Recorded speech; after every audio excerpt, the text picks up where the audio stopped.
This is exactly how you can quit any bad addiction or bad habit right now. Now, I'm quite young, but I've dealt with battling addiction a lot, and I know exactly what it feels like to feel addicted to something that you can't control your habits, that you can't control your mind or yourself. Now, I want you to realize this, right? Your mind controls your hands, your arms, your body, right? Your mind controls everything. So if you can get your mind to stop thinking and obsessing about this one thing that you're addicted to and that you keep doing every single day at this exact time, you win. You stop the addiction, you end it. So we need to target the mind in this endeavor. We need to target how to stop the receptors from forcing you to enter the words that you don't want to enter on your keyboard, to watch content that you shouldn't watch, to waste time, to play video games, to avoid work and procrastinate. Now you can avoid all of that right now. The way to do that is by many different factors, but first of all we need to make sure your mental health is right, because mental health is one of the most important things that you need to have right in order to avoid addictions and bad habits. And the way to do that is keep a good mental health by 3 different acts that I'll tell you. The first one and the most important one, in my humble opinion, is working out. You gotta work out every day. You gotta push yourself hard. If you don't work out your body, your mind is not gonna be worked out. By the end of the day, you're not gonna be sweaty, you're not gonna be tired, which is not going to force you to sleep. It's going to make you feel weak, and it's going to make you feel docile, and just it's going to make you feel unmotivated. It's going to make you feel very lethargic. And the way you can stop all these feelings is by working out, because working out makes you put all that anger in a workout, in a push-up, in a squat, in a sit-up. You put it all in your body. You use your body in order to free your mind. So that's what you do. You work out. You can work out at home. You don't need a gym membership. I work out for 3 hours every single day at home. I've never went to a gym in my life except for like 1 time or 2 times, just randomly to a random gym in a hotel or so. But I've never had a gym membership in my entire life, and I still got the body that I want. Now, working out has changed my mental health so much, from horrible to amazing right now. And ever since I started working out, even before I got the body, I was feeling great doing it. It's like every time you have to push yourself in order to go and do the work, in order to go and work out, in order to do it. But after you push yourself and after you actually perform it, you just become so much stronger, and you feel so much better. You feel so much happier about yourself. You're proud of yourself now.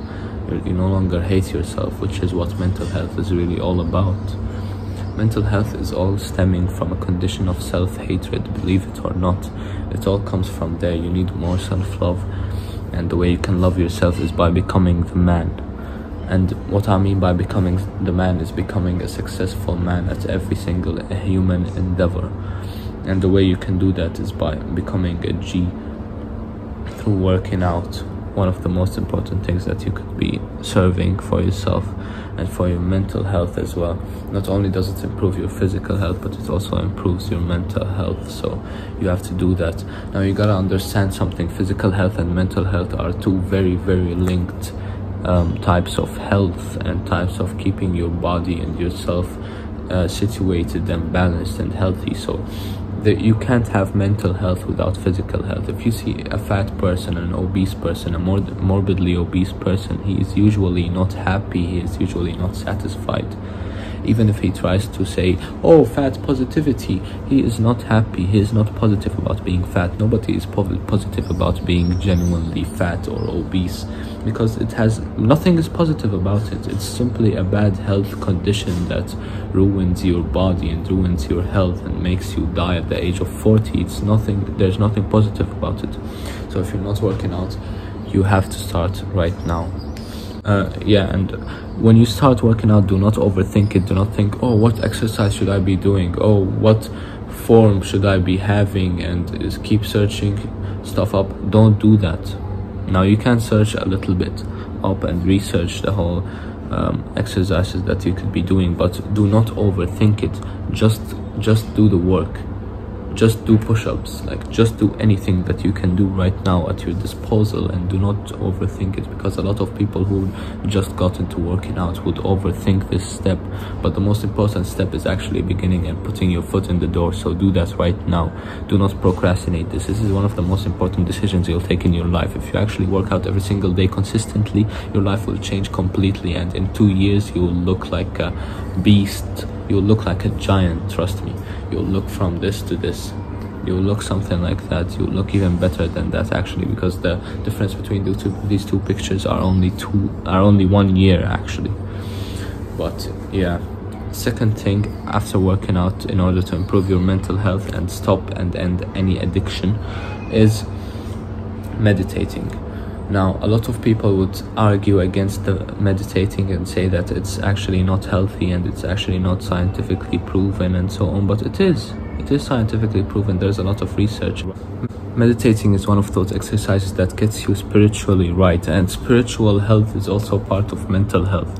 It's like physical health. If you are physically healthy, you improve your mental health simultaneously, and if you are spiritually healthy, and if you're in touch with your spirituality, with your soul, with God, then you will be more healthy. You will have a purpose. You will feel like there's something to do today, and there's always something to do. There's always a task, there's always a purpose, and that's very important in order to improve your mental health. Now, trust me, a lot of people will click away when they hear mental health, because they don't like that. That's not what they clicked for. They don't really enjoy the mental health talk, but it's one of the most important thing in order to quit the addiction that you want to quit. So you have to do it. You have to do it now. Now, I meditate for about 35 minutes every single day. You can meditate for much less than that. If you want, you can do like 5 minutes a day. You can start with 5 minutes, then you can upscale it every time. For example, from 5 minutes you can go to 10 minutes, then 15 minutes, and if you want, you can do 20 minutes as well. 20 minutes I think is the perfect time, but because I'm a G, I do 35 minutes, and I think 35 minutes is great. I feel like my mind is clearer, and I'm more present in my own I'm more present in the moment, and I'm not in my thoughts always, because usually I'm an introverted person and I happen to be always in my thoughts and in my mind, but that's now a bit different. I feel more confident, I feel more present. Like, I can even show myself here on YouTube without feeling like I'm insecure about something, without feeling like I am shy or reserved. So I would say meditating definitely helped me with that, and even when I try to focus, my focus is much clearer, my focus is much better. I can concentrate better on my work, and I can achieve much more in the same amount of time. And the third thing I would advise you to do, which is also extremely important in order to get this, is gratitude journaling. Now, gratitude journaling, a lot of people wouldn't talk about it, or would just not know about it even. But gratitude journaling is actually a really important task that you can be doing every single day, or just any type of journaling. Even if you're not going to do gratitude journal, you can just journal about what happens throughout your day. Journaling is very important because it helps you situate your thoughts together and structure them together in a way that your mind can understand them better, and that you can arrange everything together, because the thoughts in your mind are extremely messed up. What I mean by that is that they are messy, they are not well arranged or any of that. And so in order to plan anything out, in order to get any work done, you need to have your thoughts arranged. The way to do that is by writing on paper. Do not just journal on your phone. Now, if you want, you can do that with gratitude journaling, for example. If you really don't have time, or if you don't like to journal on paper, or if you don't want anyone to see it, and your phone is locked and your paper is and your family sees your paper or something, you can do that on your phone, but it's always better to do it on your copybook or on your paper, because it helps your mind memorize it more and think about it more throughout the day. However, I want you to make this a daily practice from now on, because journaling is a very important thing, like I said, to plan your thoughts out and also to make you feel more like an attractive character, more like a main character in your own life, because it helps you take that driver's seat, it helps you become more bold, it helps you actually see what's good in every single situation, including the bad things that happen in your life. For example, that's what gratitude journaling did for me. So I started gratitude journaling about a year ago, and I've never skipped a day since, and it has helped me a lot. I feel like in order to plan out my thoughts, like I said, and also in order to think more positively about everything, and to look at the positive side of everything and just simply neglect the negative side, because everything has a positive and a negative side, right? So that's how I did it. And gratitude journaling is very important. So the way you do that exactly is you write on your notepad or on your paper that you write 5 different things that you're grateful for, or you can do 3 if you really don't have time and if you're really busy and if you don't want to. But what I do is 5 different things that I'm grateful for every single day, and I'll mention why I'm grateful for them. Now, you will never run out of things, because God has blessed you with so many different things, and you can also be grateful for events, not just items or products. So for example, I can be grateful for this phone or this computer, but that's an item. I can also be grateful for an event that happened to me today. For example, the fact that I graduated. I didn't graduate, but it's just an example. So you get the idea. You can be grateful for an event, and you have to mention why you're grateful for it exactly. You can also be grateful for anything bad that happens in your life, which might sound crazy, but you can actually be grateful for something bad, because it allows you to look at the positive side of it instead of the negative side, and it allows you to neglect that negative side, which is very important.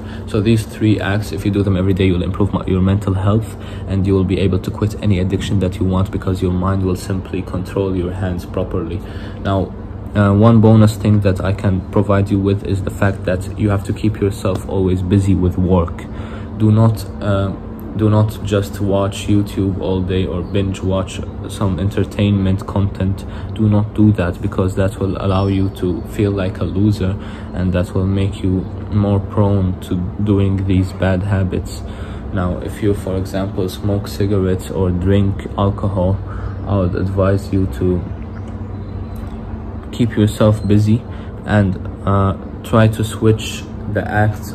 For example, people who smoke cigarettes usually smoke them when they're drinking juice, or when they're playing, or when they're working. So they smoke them at all times, when they're happy and when they're sad. They smoke them, it doesn't matter. So I would advise you to switch that act of smoking with another act that you can do at all times as well, that accompanies your task that you're currently doing. So for example, instead of smoking a cigarette while doing some work on the computer, you can drink some coffee. And coffee is not a bad thing. Coffee actually provides you with caffeine that makes you more productive, because it makes you more awake and aware. So I would advise you to drink coffee instead of smoke cigarettes or drink alcohol. And yeah, that's essentially it.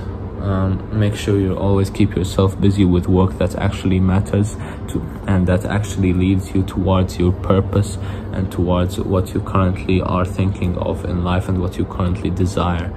Do not let anyone burn your dreams down. Stay strong and stay built. Thank you for watching. I'll see you next time. Peace out.